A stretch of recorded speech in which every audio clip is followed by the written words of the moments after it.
se quedan por camino.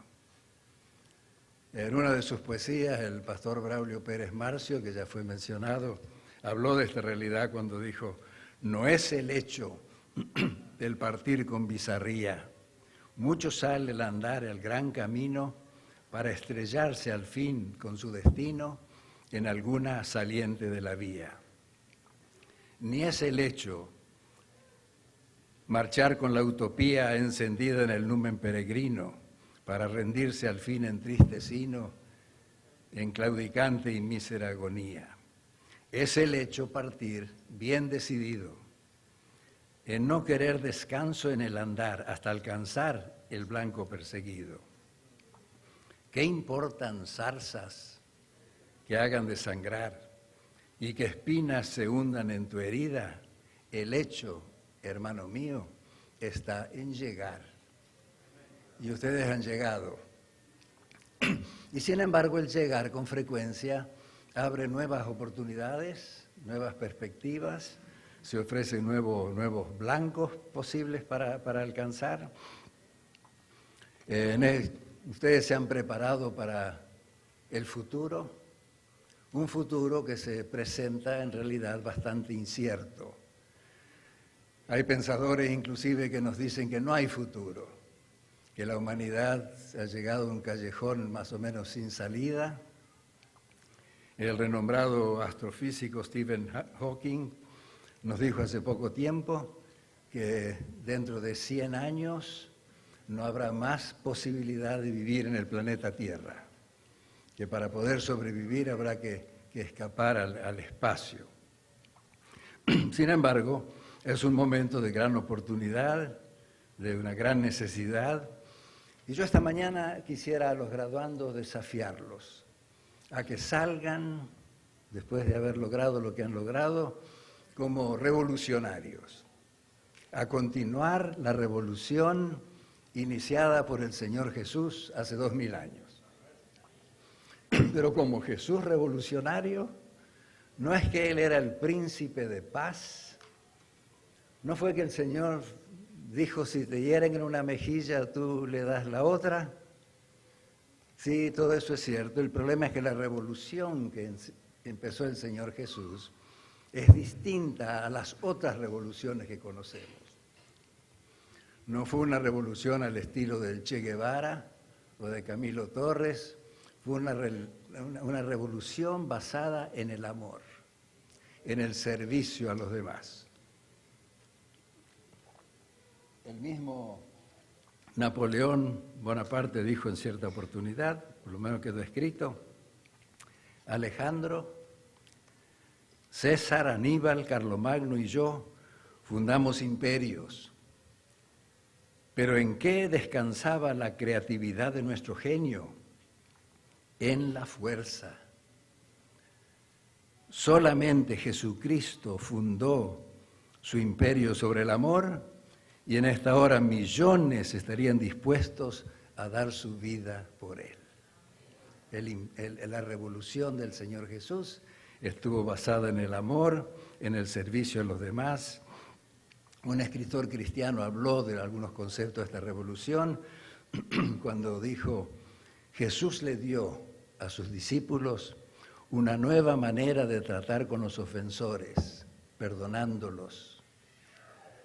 Les dio una nueva manera de hacer frente a la violencia, sufriéndola. Les dio una nueva manera de manejar el dinero, compartiéndolo. Y les dio una nueva manera de resolver el problema del liderazgo, utilizando los dones de todos los miembros, aún de los más humildes.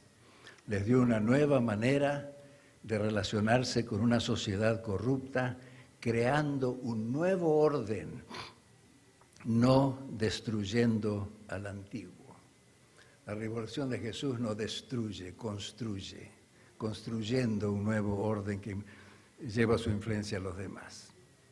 Para poder entender mejor lo que es lo radical de la revolución del Señor Jesús, tenemos que ver por un momento el contexto en el cual Él vino, el ambiente en el cual Él vino. El pueblo de Israel que ya cuando fue creado, al salir de Egipto, ustedes leen en la palabra de Dios, casi el estribillo, el slogan era: deja ir a mi pueblo para que me sirva. Deja ir a mi pueblo para que me sirva. Lamentablemente ellos malentendieron la misión. El Señor quería que la gente que los rodeaban dijeran: ciertamente pueblo sabio y entendido, nación grande es esta, y conocieran al Señor. Pero ellos se volvieron exclusivos. Creyeron que Dios los había escogido porque los quería más, porque los gentiles, las otras naciones no valían la pena. Lo que ellos esperaban era independencia nacional, destrucción de los enemigos, humillación de los gentiles y ellos ocupar el centro del universo. El mensaje de los líderes religiosos en tiempo de Jesús era buenas nuevas para los ricos, para los poderosos. Reinaba el favoritismo, habían desarrollado una serie de clases. En un segundo plano estaban todos los demás, los pobres, los enfermos, las mujeres, los pescadores.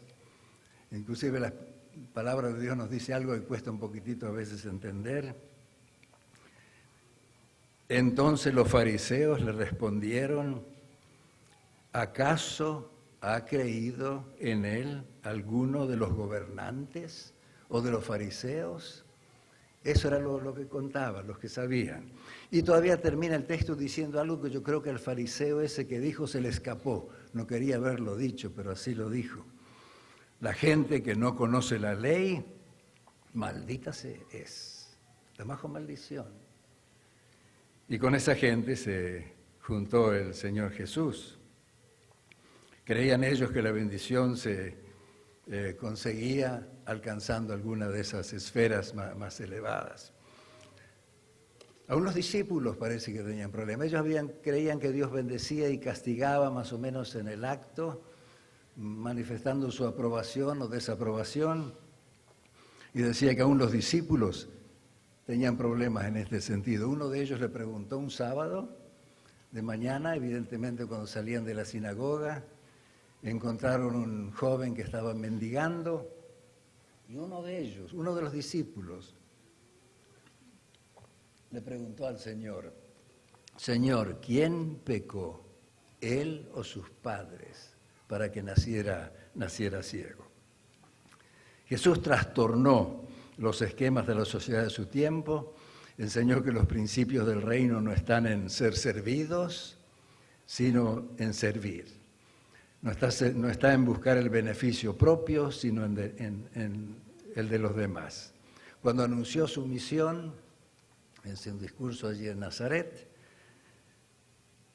dijo: me ha enviado para dar buenas nuevas a los pobres, sanar a los quebrantados de corazón, a llevar las buenas nuevas a los oprimidos. El corazón de la revolución iniciada por Jesús es que Él está de parte de los menos privilegiados, de parte de los necesitados, de los oprimidos. Al asociarse con ciegos, con leprosos, con prostitutas, con publicanos, estaba desafiando todo un sistema social largamente establecido por el pueblo que había sido llamado con otro propósito. Pero a los suyos vino, nos dice la palabra, y los suyos no lo recibieron. Lo criticaban porque comía con publicanos, con aquella gente que según ellos estaba bajo maldición. Se acercaron a Jesús todos los publicanos y pecadores para oírle, y los fariseos y los escribas murmuraban diciendo: este a los pecadores recibe y con ellos come. Pero nos dice también la Escritura que la gran multitud le escuchaba de buena gana. Interesante eso. Toda esa multitud, marginados, los desechables, los despreciados, escuchaban a Jesús de buena gana. ¿Y por qué? Yo imagino porque encontraban que los aceptaba, que manifestaba amor. No les decía que contaran cuántos pasos podían caminar en sábado. No les decía cuántas veces tenían que lavarse las manos cuando venían de la plaza. les mostraba que los amaba. Un día subió al monte y nos dice la Escritura que al ver la multitud tuvo compasión de ella, esa gente, porque estaban desamparados y dispersos como ovejas que no tienen pastor, y comenzó a decirlos: bienaventurados, afortunados los pobres, ellos serán los herederos del reino de los cielos. Vino a combatir el exclusivismo.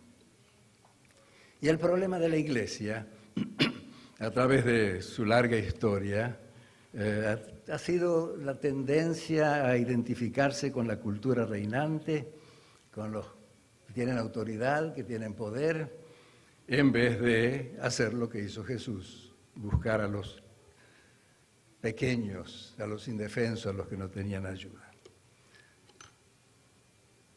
En las postrimerías de la Segunda Guerra Mundial había un grupo de soldados, una trinchera, cumpliendo su deber, y uno de ellos fue herido por el enemigo y murió.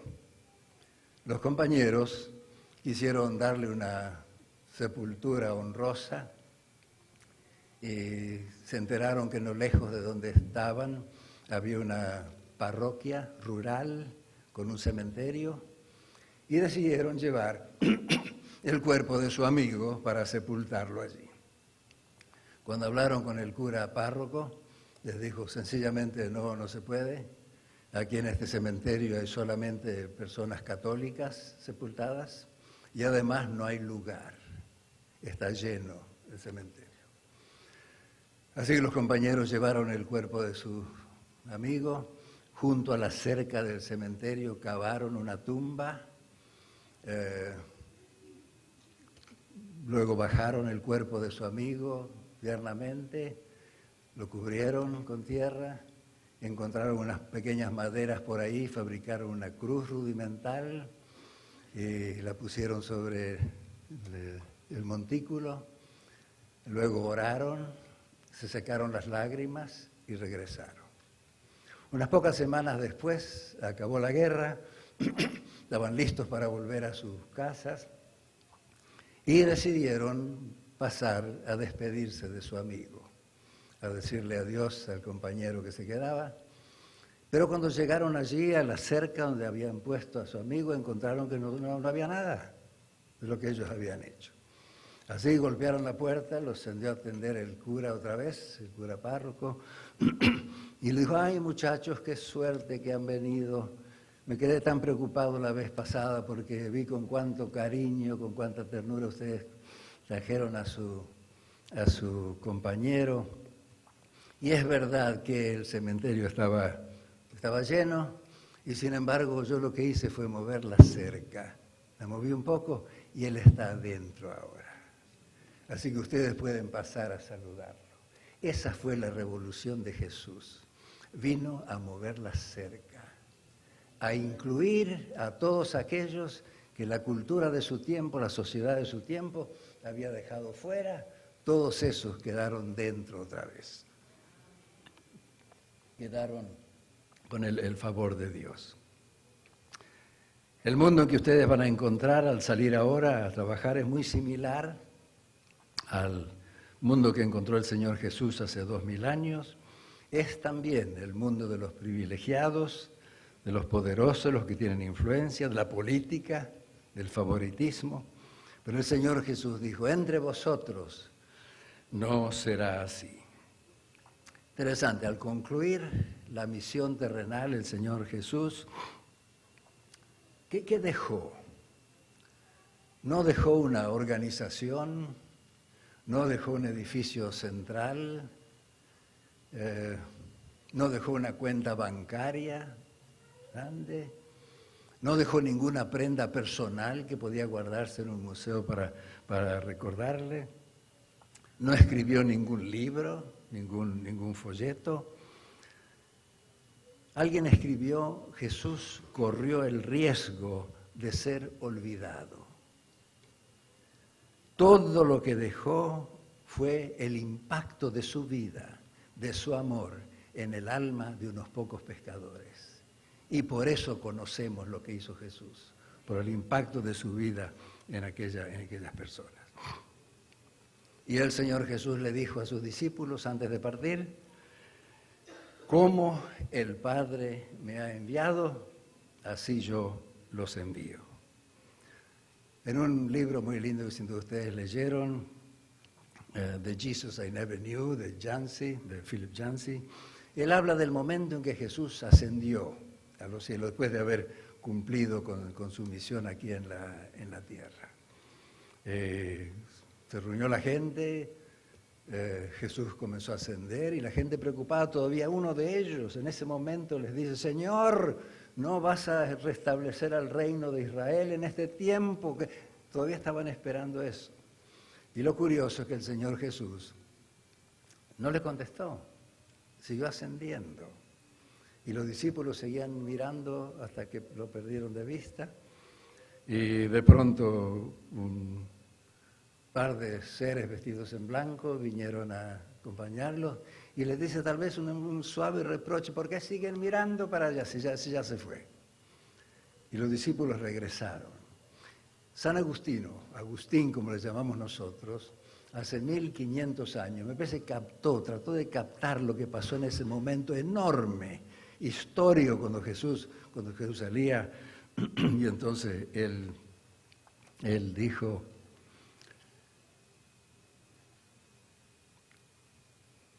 ya lo encuentro enseguida. Señor, te vimos ascender y regresamos tristes, solo para darnos cuenta que te habías quedado en nuestros corazones. Y de ahí salieron a conquistar el mundo. El Señor Jesús les había dicho: yo me voy, es para vuestro bien. ¿Cómo podía ser para el bien de ellos que se fuera? Pero quedó con ellos, quedó en su corazón, y esa fue la fuerza impulsora que los movió a conquistar el mundo. Y yo ruego a Dios que al salir ustedes, no sea el éxito, la fama, el reconocimiento o los valores materiales lo que los impulse a servir al Señor. No que hay problema con los valores materiales mientras estos no ocupen el lugar que no deben ocupar.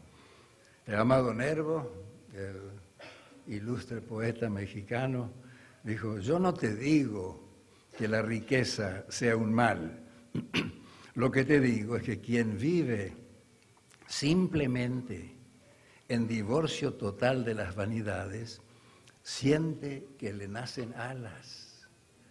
Yo imagino lo que quiso decir, que las alas son para elevarse. El que sirve por amor se eleva y puede ver desde esa altura dimensiones de la realidad, dimensiones de la vida que no pueden verse desde la tierra. En estos días en que parece que no hay futuro, hay un futuro brillante, porque el reino de los cielos se ha acercado.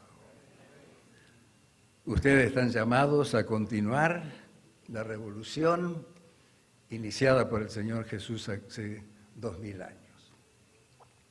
Recordando siempre que hay otra meta que alcanzar, una meta aún mayor. Habrá otra graduación uno de estos días, y por lo que parece va a ser pronto, donde el Señor Jesús le dirá a los graduandos, a aquellos que estarán a su derecha: por cuanto lo hicisteis a uno de estos mis hermanos pequeñitos, a mí lo hicisteis. Entra en el gozo de tu Señor. En estos momentos solemnes de la historia de nuestro mundo, quiero dejarlos con las palabras del profeta evangélico cuando dijo: levántate, resplandece, porque ha llegado la luz y la gloria de Jehová ha nacido sobre ti. Qué momento, qué desafío, qué privilegio. Este año, la Iglesia Adventista en el mundo hispano celebra el año 75 del inicio del programa radial La Voz de la Esperanza. En el año 1930, hace 87 años, el pastor Braulio Pérez Marcio formaba parte de la clase de graduandos en lo que es hoy la Universidad Adventista del Plata. 8 alumnos formaban la clase.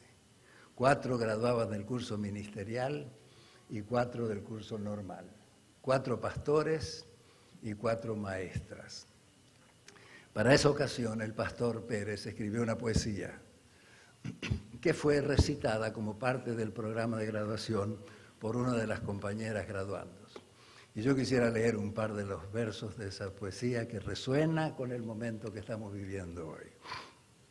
Escribió el pastor: y miraré después de mi llegada, desde la cima augusta y soberana, el luminoso sol de la mañana que templará mi alma fatigada. Será hermoso llegar, cuando cansada, por dura marcha el alma anhela ufana, alcanzar esa altura en que la humana perversión es vencida en la cruzada. He de llegar arriba, hecho jirones, mas llena mi maleta de ilusiones como altivo Quijote de la idea. Y aunque desecho el cuerpo y magullado, me pagará de todo si he llegado hasta la cumbre do el amor flamea. Y un poco más adelante, subir es transportarse hasta el Calvario. Y en un esfuerzo continuado y diario, quebrantar nuestro orgullo ante Jesús. Subir es recoger al desdichado y dirigirlo al reino que ha buscado, al gigantesco amparo de la cruz. Qué desafío, ¿no? Vienen las palabras del apóstol: para esto, ¿quién es suficiente? Solo la gracia de Dios. Querido graduando, que al salir a servir, la gracia de nuestro Señor Jesucristo, el amor de Dios y la comunión del Espíritu Santo sea con cada uno de vosotros. Amén. Quiero invitarles a inclinar los rostros para concluir con una oración. Querido Padre, te damos gracias otra vez en esta hora por tu amor, por tus bendiciones. Te damos gracias en forma especial por el Señor Jesús. Te damos gracias por su vida, te damos gracias por su muerte, porque en la cruz pagó lo que debíamos y ahora estamos en paz contigo. No hay más condenación para aquel que está en Cristo Jesús. Pero también te damos gracias en esta mañana por su ejemplo. No vino para ser servido, sino para servir. Él vivió haciendo bienes y nos dejó a nosotros el desafío: como el Padre me envió, así también yo los envío. Que por la gracia de Dios podamos todos vivir a la altura de las expectativas del Señor Jesús, a servir a aquellos que necesitan. Lo pedimos agradecidos en su precioso nombre. Amén.